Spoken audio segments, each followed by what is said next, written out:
আসসালামু আলাইকুম রহমতুল্লাহি ওবরকাতুহু।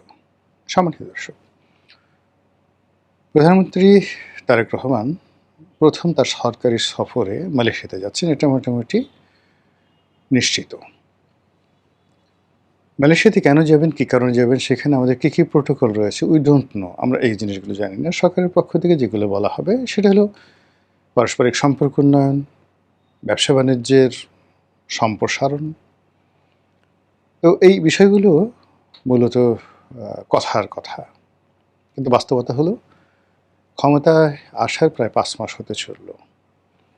বিশ্বের কোনো পরাক্রমশালী দেশ, ক্ষমতাধর রাষ্ট্র এখনো পর্যন্ত প্রধানমন্ত্রীকে বরণ করে নেওয়া, তাকে দাওয়াত করা বা তাদের সঙ্গে একটা দ্বিপাক্ষিক সম্পর্কের যে জায়গাগুলো সেগুলো তৈরি না হওয়ার কারণে বিএনপির মধ্যে এক ধরনের হীনমন্যতা রয়েছে। ২ নম্বর হলো যে প্রধানমন্ত্রী পদে বসার পরে জনাব তারেক রহমান সাহেব যখন দেশের বাইরে প্রথম যাবেন, সেক্ষেত্রে রাষ্ট্রীয় প্রোটোকল গ্রহণ করা, বিদেশি যারা সরকার প্রধান রয়েছেন, রাষ্ট্রপ্রধান রয়েছেন, তাদের সঙ্গে কথা বলা, ইংরেজিতে কথা বলা, কিংবা ধরুন ইংরেজিতে কথা না বলে, যেমন আপনার রাশিয়াতে যদি আপনি যান কিংবা চীনে যদি আপনি যান, তাহলে সেক্ষেত্রে সেখানে যে কথাবার্তা হয় বা জাপানে, সেটা হলো অনুবাদকের মাধ্যমে।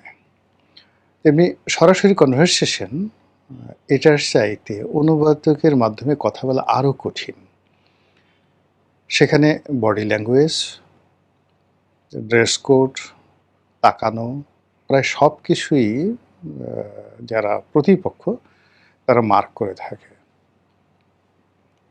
এবং এটা আমি দেখেছি, মানে নিজে এরকম কয়েকটা সরকারি সফরে যখন গিয়েছি, এরকম অনুবাদকের মাধ্যমে যখন কথা বলতে হয়েছে, সেটা ভীষণ রকম একটা মানসিক অশান্তি তৈরি করে। ধরুন আমি ইংরেজিতে বললাম, ওটা জাপানি ভাষায় অনুবাদ করে দেওয়া হলো, বা কিংবা আমি বাংলায় বললাম, তো এরপর সেটা ইংরেজিতে অনুবাদ করলো কেউ, এরপর আবার সেটা জাপানিতে অনুবাদ করে জাপানি লোকদেরকে শোনানো হলো। এ ধরনের যে বৈঠক খুবই, যাকে বলা হয়, সংবেদনশীল হয়। তো সেক্ষেত্রে প্রধানমন্ত্রী চীন সফরে যাচ্ছেন, সেখানে সঙ্গতি কারণেই তাকে অনুবাদকের মাধ্যমে চীনের প্রেসিডেন্ট বা প্রধানমন্ত্রী তাদের সঙ্গে কথা বলতে হবে। সে প্রসঙ্গে পরে আসছে। তো প্রধানমন্ত্রী ভারত অথবা চীন, এই দুটো যে রাষ্ট্র, তার মধ্যে ভারতের পরিবর্তে চীনে যাচ্ছেন, এটা প্রায় নিশ্চিত। আর তার আগে মালয়েশিয়াতে তিনি যাচ্ছেন, এটি একটা স্টার্ট আপ। স্টার্ট আপ হলো যে বিদেশে একটা সফরে যাওয়ার যে প্রস্তুতি দরকার, একটি বিদেশের রাষ্ট্র কীভাবে তাকে প্রোটোকল দেয়, সেই জিনিসগুলো হজম করা দরকার। আর তার সঙ্গে সঙ্গে মালয়েশিয়া তার পুরনো, যাকে বলা হয় পরিচিত, মানে যাকে বলা হয় শহর, দেশ। তার ছোট ভাই আরাফাত রহমান কোকো দীর্ঘদিন সেখানে ছিলেন, তিনিও বহুবার সেখানে গিয়েছেন। কাজেই সেই মালয়েশিয়াতে গিয়ে তাদের রাষ্ট্রীয় প্রোটোকল গ্রহণ করা বা তাদের সাথে কথাবার্তা বলা, বার্গেনিং করা, এটা তার জন্য কোনো সমস্যা হবে না। এবং এখান থেকে তার যে সাহস সঞ্চয় হবে, সাবলীলতা আসবে, সেটা নিয়ে চীনের রাজধানী বেইজিংয়ে তিনি যদি যান বা চীনের গ্রেট হলে যদি তাদের কোনো বৈঠক হয়, তাহলে ওটা তার জন্য অনেকটা স্বস্তিদায়ক হবে। তো সেই ক্ষেত্রে চীন যাওয়ার আগে মালয়েশিয়াতে যে যাওয়াটা, এটা সরকারের পক্ষ থেকে যাই বলা হোক না কেন, আমার কাছে মনে হচ্ছে এটা একটা স্টার্ট আপ। আর এর বাইরে অনেক নেতিবাচক কথাবার্তা বলা হতে পারে, থাকতে পারে। সেটা যারা নেতিবাচক চিন্তা করবেন, কথা বলবেন, এটা তাদের ব্যক্তিগত বিষয়। আমি যেটা জাতীয় স্বার্থে সংশ্লিষ্ট বা জাতীয় স্বার্থের সাথে জড়িত যে বিষয়গুলো, সেই বিষয়গুলো নিয়ে আলোচনা করার চেষ্টা করছি।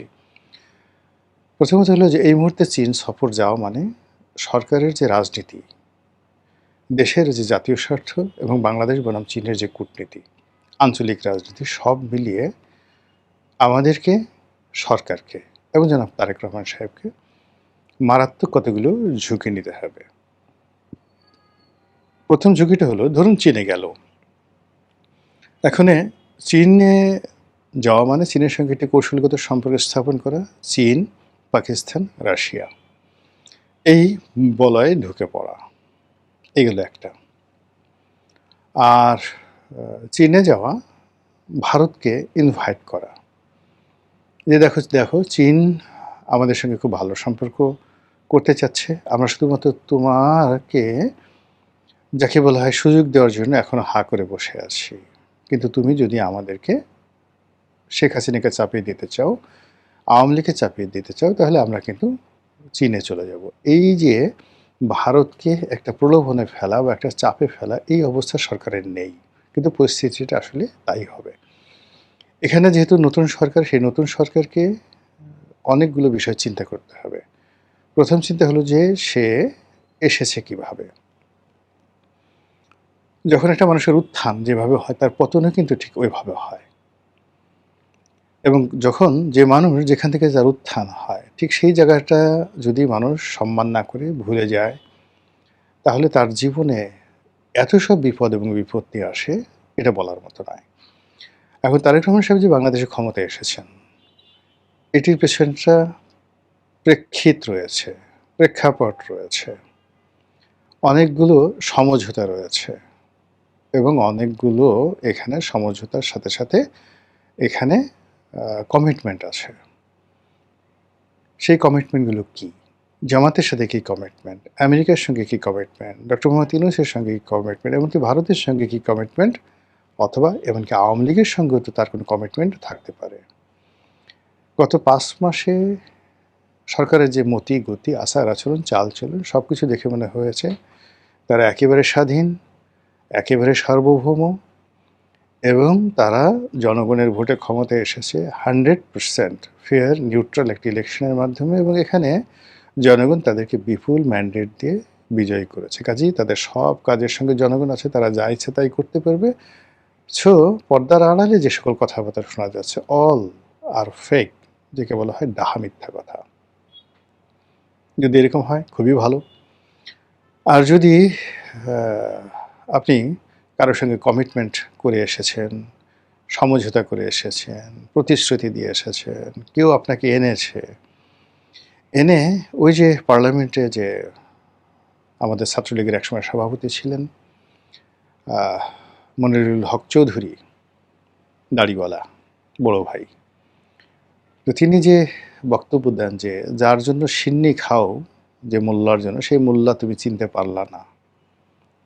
তো এভাবে আসলে যখনই আপনি কারো ওসিলাতে কোনো কিছু পাবেন এবং সেই ওসিলাটাকে আপনি অস্বীকার করবেন, এটি আপনার জন্য সেই ওসিলা গজব আকারে নেমে আসে।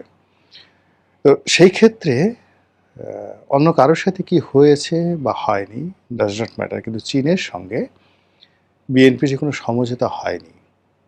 তারেক রহমান সাহেবের ক্ষমতায় আসা, ইলেকশন হওয়া থেকে শুরু করে আজকের দিন পর্যন্ত চীনের পক্ষ থেকে এমন কোনো কিছু নেই যার প্রতি নির্ভর করে তিনি যাদের হাত ধরে এসেছেন, যাদের সঙ্গে সমঝোতা করে এসেছেন, যাদের মাধ্যমে এসেছেন, সেটা বাদ দিয়ে চীনের উপর ঝাঁপিয়ে পড়া যায়। সো এটা হলো একেবারে প্রথম একটা বিপদ।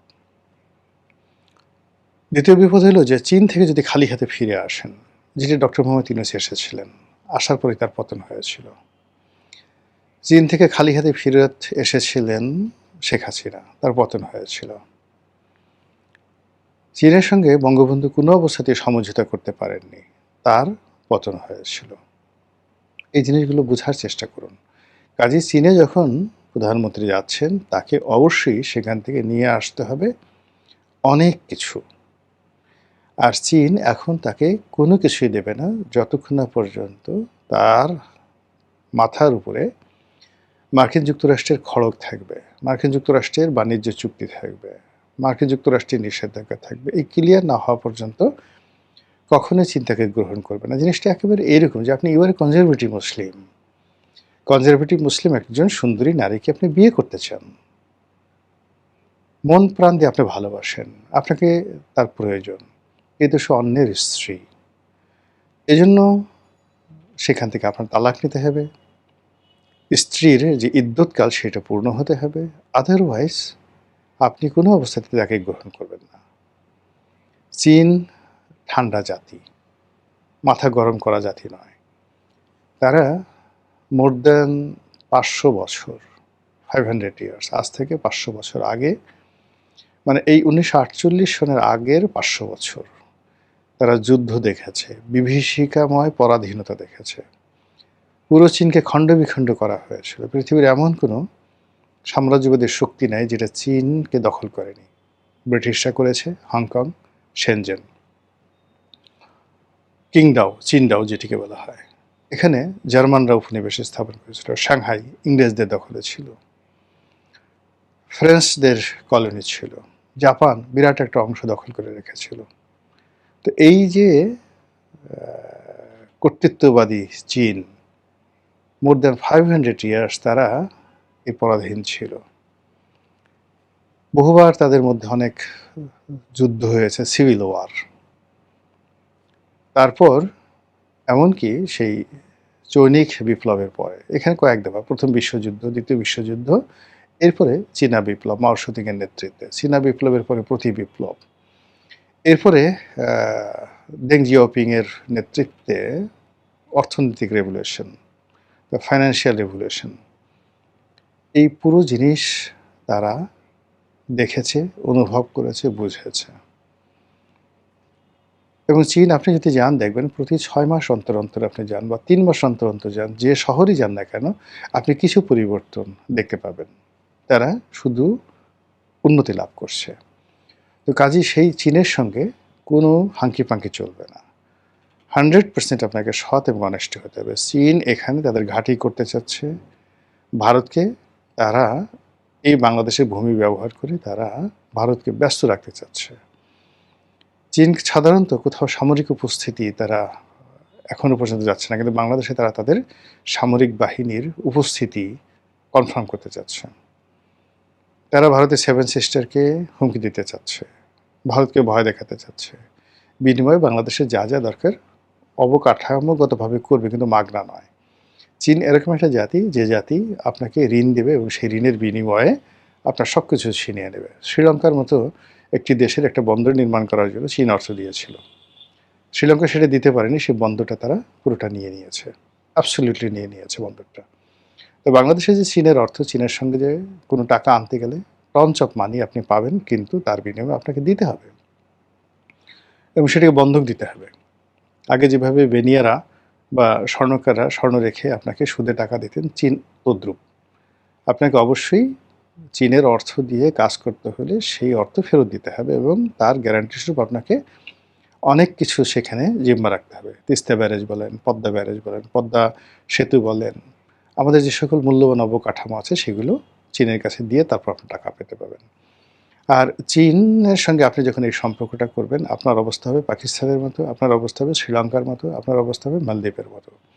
কিন্তু পাকিস্তান যেটি পেরেছে তাদের সামরিক বাহিনীর কারণে আমেরিকার সঙ্গে যুগপৎ সম্পর্ক রক্ষা করতে পেরেছে, কিন্তু আপনি বা আমি আমরা এই পর্যায়ে এখনও পৌঁছিনি। এরপরে যে সমস্যাটা হবে সেটা হলো চীনের সঙ্গে যদি আপনি এই কাজটি করতে পারেন, তাহলে শুধুমাত্র মালদ্বীপ যেভাবে বা নেপাল, শ্রীলঙ্কা যেভাবে চীনের সঙ্গে বা মায়ানমার যেভাবে চীনের সঙ্গে বন্ধুত্ব করেছে, আপনার মডেলটা হবে ওই রকমই একটা মডেল।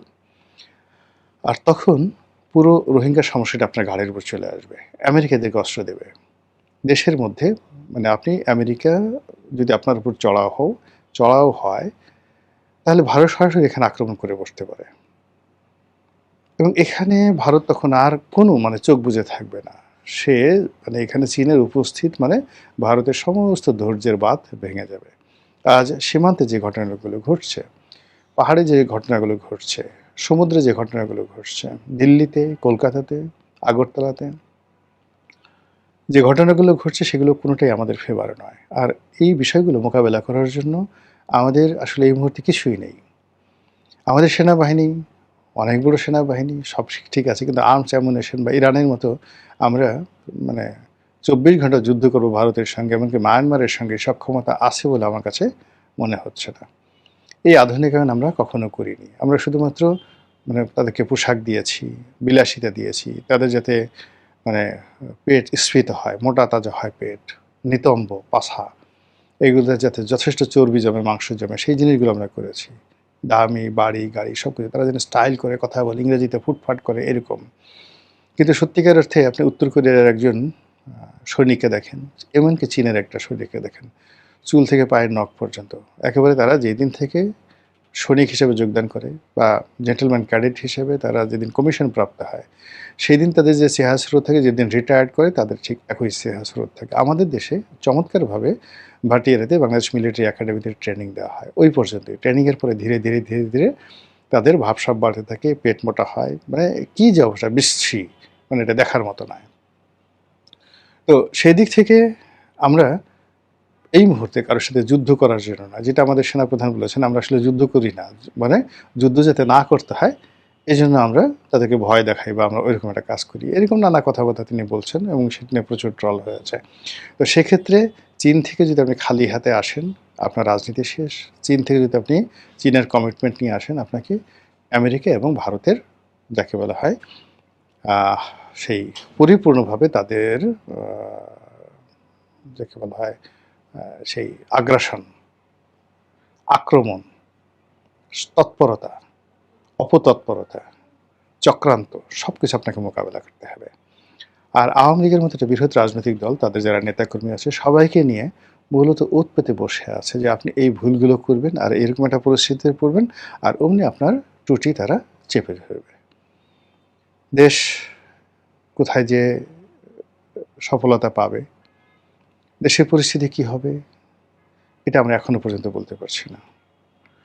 অর্থনীতি, কর ব্যবস্থাপনা, আইন শৃঙ্খলা, আমলাতন্ত্র, সুশাসন, ন্যায় বিচার, সাংবাদিকতা থেকে শুরু করে এই অন্ততপক্ষে ২০ থেকে ৩০টি যে স্কোর রয়েছে, সেই স্কোরের একটিও সরকারের পক্ষে নয়, রাষ্ট্রের পক্ষে নয়, জাতির পক্ষে নয়।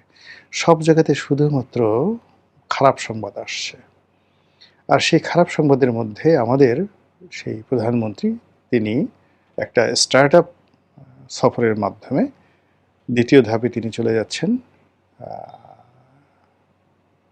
চীন দেশে। সেখান থেকে তিনি কি হাতে আসেন, কিভাবে আসেন, কি নিয়ে আসেন, কি পরিণত হয়, সেটি এখন দেখার বিষয়। মহান আল্লাহ আমাদের সবাইকে হেদায়েত দান করুন, হেফাজত করুন। আসসালামু আলাইকুম ওয়া রাহমাতুল্লাহি ওয়া বারাকাতুহু।